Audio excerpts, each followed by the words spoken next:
ଏଇ ସବୁ ଜିନିଷକୁ ଆମେ କାରବାର କରୁଛେ, ହେଲେ ତାକୁ ସଫା କରିବା ଆମକୁ ନିହାତି ଦରକାର।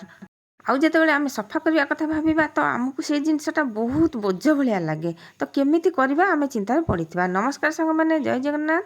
କେମିତି ଅଛନ୍ତି? ଆଶା କରୁଛି ଆପଣମାନେ ସମସ୍ତେ ଭଲରେ ଥିବେ। ଯେଉଁ ଜିନିଷଟା ଆମେ ଫୋପାଡ଼ି ଦେଉଥିବା ସେଇ ଜିନିଷଟା ଆମର ବହୁତ ବଢ଼ିଆ କାମରେ ଲାଗିବ। ଦେଖନ୍ତୁ ଏଇଠି ମୁଁ ଦହି ପ୍ୟାକେଟ୍ ନେଇ ଆସିଥିଲି, ଦହି ସରିଯାଇଛି, କିନ୍ତୁ ସେଇ ପ୍ୟାକେଟ୍ଟା ଆମେ ଜମା ବି ଫୋପାଡ଼ିବାନି। ଅଳ୍ପ ଟିକେ ଦହି ଥିଲା, ମୁଁ ଗୋଟେ ବାଉଲକୁ ବାହାର କରିଦେଲି। ଆଉ ସେ ପ୍ୟାକେଟ୍କୁ ଦେଖନ୍ତୁ ମୁଁ ଏଇଠି କାଟି ଦେଉଛି। ପ୍ୟାକେଟ୍ରେ କେତେ ଦହି ଲାଗିଛି, ତାକୁ କାହିଁକି ଆମେ ଫୋପାଡ଼ିବା? କିଛି ଗୋଟେ କାମରେ ଲଗାଇଦେବା। ଏମିତି କାମରେ ଲଗାଇବା ଆମକୁ ନିହାତି ଜରୁରୀ ଦରକାର। ଦେଖନ୍ତୁ ତମ୍ବା ଜିନିଷ ହେଉ, ପିତ୍ତଳ ଜିନିଷ ହେଉ, ଠାକୁର ବାସନ ହେଉ, ଆମ ଘରେ ଆମେ ନିଶ୍ଚୟ ସଫା କରୁଛେ। ତାକୁ ଯଦି ଆମେ ନ ଫୋପାଡ଼ିକିରି ଯଦି ଆମେ ତାକୁ କାମରେ ଲଗାଇ ପାରିବା ତାହେଲେ ପଇସା ବଞ୍ଚିବ। ସରିଯାଇଥିବା ଦହି ପ୍ୟାକେଟ୍ରେ ଯଦି ଆମର ଏଇ ଜିନିଷଟା ସଫା ହୋଇପାରିବ, ଆମେ ତାକୁ ଜମା ବି ଫୋପାଡ଼ିବା କଥା ନୁହଁ। ଦେଖନ୍ତୁ ଏଠି ଠାକୁର ବାସନ ମଧ୍ୟ ଆମେ ସଫା କରିପାରିବା। ଏଠି ଦୁଇଟି ଜିନିଷ ମୁଁ ସଫା କରିକି ଦେଖାଉଛି, ଗୋଟେ ତମ୍ବା ଆଉ ଗୋଟେ ପିତ୍ତଳ। ଦହି ପ୍ୟାକେଟ୍କୁ ଘଷିଦେବା, ମାତ୍ର 2 ମିନିଟ୍ ରଖିଦେବା, ତାପରେ ଆମେ ମାଜିଦେବା। ଦେଖିବେ ବାସନ ପୁରା ସଫା ହେଇଯିବ। ତମ୍ବା ହେଉ ପିତ୍ତଳ ହେଉ ପୁରା ସଫା ହେଇଯିବ। ବହୁତ ବଢ଼ିଆ ଟିପ୍ଟେ, ନିଶ୍ଚୟ ଫଲୋ କରନ୍ତୁ। ଆଉ ଏଠି ଦେଖନ୍ତୁ କେତେ ସଫା ହେଇଯାଇଛି, ପୁରା ଚିକଚିକ୍ ହେଇଯାଇଛି। ଆଉ ବେଶୀ ସମୟ ମୁଁ ରଗଡ଼ିନି, ଅଳ୍ପ ସମୟ ରଗଡ଼ିଛି। ଯଦି ଆଉ ଟିକେ ସମୟ ରଗଡ଼ି ଦେବା ତ ଆହୁରି ଚିକଚିକ୍ ହେଇଯିବ। ତାପରେ ଦେଖିବା ଆମେ ଏଠି ଷ୍ଟିଲ୍ ବାଟିଟି ଆମେ କିପରି ସଫା କରିବା। ଏଠି ମୁଁ ନେଇଯାଇଛି 1 ଚାମଚ ମିଠା ସୋଡ଼ା।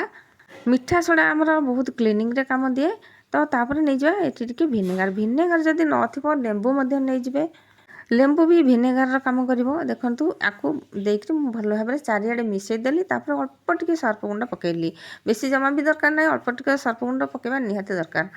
ଏଇ ଯେଉଁ ନୀଳ କଲର୍ର ବାସନ ମଜାଟା ଆସୁଛି, ଏଇଟା ବହୁତ ବଢ଼ିଆ ସଫା ହେବ, ମାନେ ମାଜିଲେ ବଢ଼ିଆ ଭାବରେ ଛାଡ଼ିଯିବ। ତ ତାକୁ ଆଣିକି ମୁଁ ଭଲ ଭାବରେ ଚାରିଆଡ଼େ ସେଥିରେ ମିଶାଇକିରି ଟିକେ ଟିକେ ଟିକେ ଟିକେ ଘଷି ଦେଲି। ତାପରେ ଏମିତି ଯେଉଁ ତାରବାଲା ଜାଲିରେ ଆଣିକିରି ତାକୁ ଘଷିଦେବା। ଭଲ ଭାବରେ ଟିକେ ଟିକେ ରଗଡ଼ିବାକୁ ନିଶ୍ଚୟ ପଡ଼ିବ। ଏମିତି ନୁହେଁ ଯେ ବେଶୀ ସମୟ ରଗଡ଼ିବାକୁ ପଡ଼ିବ। ତ ଆମକୁ ଏଠି ବହୁତ କମ୍ ସମୟ ଲାଗିଲା। ଘର କାମ ହେଉଥିଲା, ସେଥିରେ କ'ଣ କଲେ ନା ବାଲ୍ଟିକୁ ନେଇକି ସିମେଣ୍ଟ ଲଗାଇ ଦେଇକି ତା ଦେହରେ ଲଗାଇ ଦେଇକି ରଖିଦେଲେ। ସେ ଶୁଖିଗଲା ସିମେଣ୍ଟଟି, ଜମା ବି ଛାଡ଼ିଲାନି। ତ ଏଗୁଡ଼ା ବି ସିମେଣ୍ଟ ଲାଗିଛି, ଏଗୁଡ଼ା ବି ଜମା ଛାଡ଼ିବନି। ମୁଁ ତାକୁ ଛୁରୀରେ ଘଷିକି ବି ସେ ଛାଡ଼ୁନି। ଫାଇନାଲି ମୁଁ ଏଠି ଭଲ ଭାବରେ ଟିକେ ସଫା କରିକି ଧୋଇକି ଦେଖାଉଛି। ଦେଖନ୍ତୁ ଏଠି ବଢ଼ିଆ ଭାବରେ ସଫା ହେଇଯାଇଛି।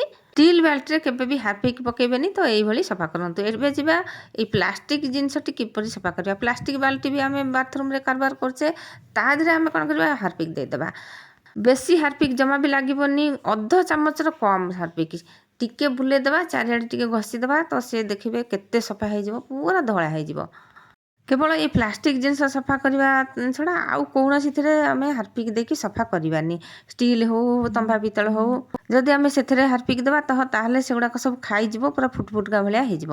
ହାର୍ପିକ୍ ଏମିତି ଘଷିଲା ବେଳେ ନିଶ୍ଚୟ ହାତରେ ପଲିଥିନ୍ ଦେବେ, ନହେଲେ ହାତଟି ଖାଇଯିବ। ଯାହାର ନ ଖାଉଥିବ ତ ସେମାନେ ଦେବେ, ମୋର ତ ହାତ ଖାଇଯାଏ। ତ ମୁଁ ସେଥିପାଇଁ ହାର୍ପିକ୍ରେ ଯେତେବେଳେ ବି ହାର୍ପିକ୍ କାରବାର କରେ ମୁଁ ହାତରେ ପଲିଥିନ୍ ଗୁଡ଼େଇକି ସଫା କରେ। ଏଠି ଦେଖନ୍ତୁ କେତେ ସୁନ୍ଦର ଭାବରେ ସଫା ହେଇଯିବ, ପୁରା ଧଳା ହେଇଯିବ ବାଲ୍ଟିଟି। ଜମା ବି ସମୟ ଲାଗିଲାନି, ଆଉ ବେଶୀ ବି ପଇସା ଖର୍ଚ୍ଚ ନାହିଁ ଏଥିରେ।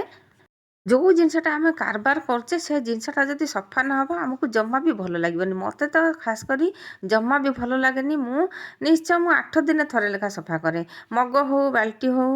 ଏବେ ଦେଖିପାରୁଥିବେ ବାଲ୍ଟିଟି କିପରି ଧଳା ହେଇଯାଇଛି। ଏବେ ଯିବା ନେକ୍ସଟ ଷ୍ଟେପ୍କୁ। ଯେତେବେଳେ ଆମେ ନୂଆ ନୂଆ ଫ୍ରିଜ୍ ଆଣିଥିବା, ଡୋର୍ଟି ବହୁତ ଟାଇଟ୍ ଲାଗେ। ବାରମ୍ବାର ଖୋଲିଲା ମାନେ ସେ ରବରଟି ଟାଣି ହେଇକି ଢିଲା ହେଇଯାଏ। ଆଉ ଯଦି ଢିଲା ହୁଏ, ଏୟାର ପାସ୍ କରେ, ତ ବିଲ୍ ମଧ୍ୟ ବେଶୀ ଉଠେ। ତ ଆମେ ଏଠି କ'ଣ କରିବା, ଦେଖନ୍ତୁ ଆମେ ନେଇଯିବା ଟିକେ ଭେସଲିନ୍ ନେଇକି ଯେଉଁ ଡୋର୍ର ଯେଉଁ ରବର ଗୁଡ଼ାକ ଥାଏ ନା, ସେ ରବରରେ ଟିକେ ଟିକେ ଏମିତି ଲଗାଇଦେବା। ଖାଲି ଲଗାଇଦେବାନି, ଏମିତି ଭଲ ଭାବରେ ଟିକେ ଟିକେ, ବେଶୀ ଜମା ବି ଦେବେନି, ଟିକେ ଟିକେ ଲଗାଇକି ସବୁ ପଟେ ତଳୁ ଉପର ପଟେ ସବୁ ଲଗାଇଦେବା। ଛୋଟ କପଡ଼ା ଆଣିକି ଏମିତି ପୋଛିଦେବା। ଯଦି ବି କିଛି ଦିନ ରହିଥିବ, ମଳି ଯଦି ଲାଗିଯାଇଥିବ, ସେ ମଳି ବି ସଫା ହେଇଯିବ। ଆଗରୁ ବି ଯଦି କଳା କଳା ଭଳିଆ ମଳି କିଛି ଥିବ, ସିଏ ବି ସଫା ହେଇଯିବ। ଆଉ ଦେଖିବେ ଡୋର୍ଟି ବଢ଼ିଆ ଭାବରେ ଚାଲିବ। ଯଦି ଘରେ ଛୋଟ ପିଲା ଥିବେ ତ ବାରମ୍ବାର ଫ୍ରିଜ୍ ଖୋଲିବେ, କିଛି କାମ ନଥିବ ଫ୍ରିଜ୍ଟାକୁ ଖୋଲୁଥିବେ ଦେଉଥିବେ। ସେଥିପାଇଁ ଆମକୁ ସତର୍କ ହେବାକୁ ପଡ଼ିବ। ତ ଏମିତି ଉପାୟ ନିଶ୍ଚୟ କରନ୍ତୁ।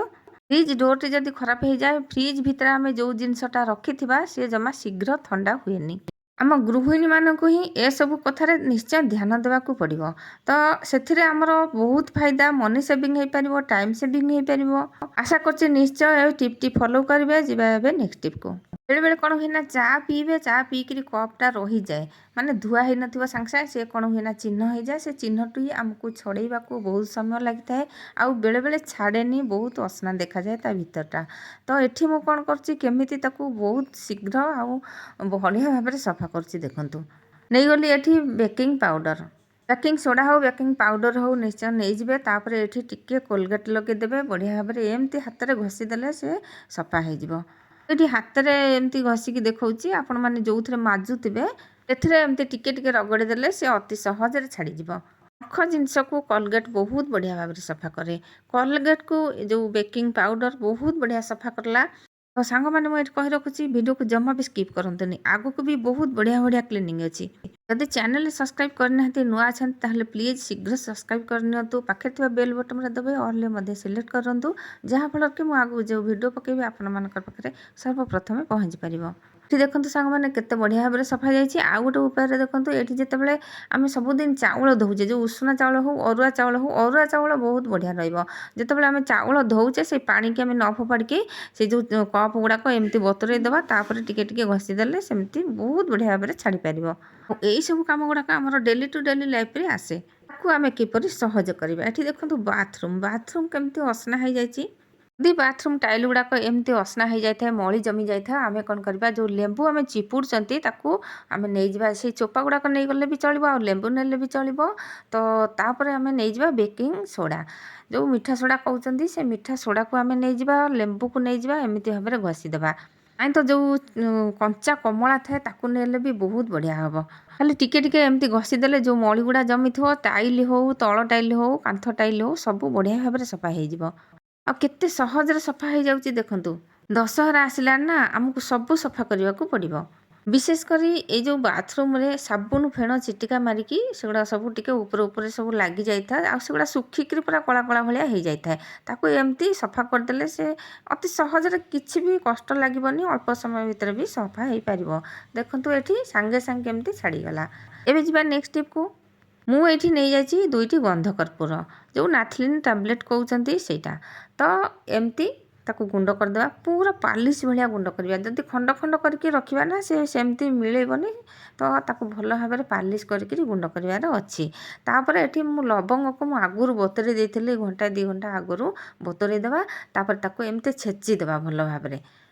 ଛେଚି ସାରିଲା ପରେ ତାକୁ ପାଣି ମିଶାଇ ଦେବା, ଆଉ ଛାଣିଦେବା। ଛାଣିବା ନିହାତି ଦରକାର। ଆଉ ଯେଉଁ ଲବଙ୍ଗଟା ରହିଗଲା ନା, ସେଇ ଲବଙ୍ଗ ଖଣ୍ଡ ଗୁଡ଼ାକ ସେଗୁଡ଼ା ଜମା ଫୋପାଡ଼ିବାନି। କୌଣସି କାମରେ ଲଗାଇବା, ରେସିପି ହେଉ, ଯେକୌଣସି ଚାହାରେ ପକାଇ ପାରିବେ, ଯାହା ବି ହେଲେ କାମରେ ଲଗାଇ ପାରିବା। ଯେଉଁ ନାଥଲିନ୍ ଟାବଲେଟ୍‌ର ଗୁଣ୍ଡ କରିଥିଲି ତାକୁ ମୁଁ ଅଧା ନେଉଛି। ମୁଁ ଅଳ୍ପ ଟିକେ ତିଆରି କରୁଛି। ବେଶୀ ଯଦି ପାଣି ଦେବେ ତ ବେଶୀ ସବୁତକ ମିଶାଇ ଦେବେ। ତ ମୁଁ ଏଇଠି ଗୋଟେ ଟାବଲେଟ୍‌ର ଗୁଣ୍ଡ ନେଲି। ତାକୁ ଭଲ ଭାବରେ ମିଶାଇ ଦେବା। ତାକୁ ଗୋଟେ ବୋତଲରେ ପୂରାଇ ଦେବା। ଯଦି ସ୍ପ୍ରେ ବୋତଲରେ ପୂରଉଛନ୍ତି ତାହେଲେ ଛାଣିକିରି ପୂରାଇବେ, କାରଣ ସେ ଯେଉଁ ଗନ୍ଧ କର୍ପୂର ଗୁଣ୍ଡ ଗୁଡ଼ା ଜମା ବି ମିଶିବନି। ତ ସ୍ପ୍ରେରେ ସେଗୁଡ଼ା ଲାଖିବ, ଆଉ ଯଦି ଲାଖିବ ଏଇଟା ଜମା ସ୍ପ୍ରେ ହେବନି। ସେଥିପାଇଁ ମୁଁ ଏମିତି ବୋତଲରେ ପୂରାଇ ଦେଲି, ଭଲ ହେବ। ତ ଠିପିରେ ଗୋଟେ ହୋଲ୍ କରିଦେଇଛି, ଏଥିରେ କିଛି ଅସୁବିଧା ହେବନି। ତାପରେ ଏଠି ଟିକେ ଡେଟଲ୍ ନେଇଯିବା। ଯଦି ଡେଟଲ୍ ନଥିବ ତାହେଲେ ଫିନାଇଲ୍ ଟିକେ ମଧ୍ୟ ନେଇଯିବେ।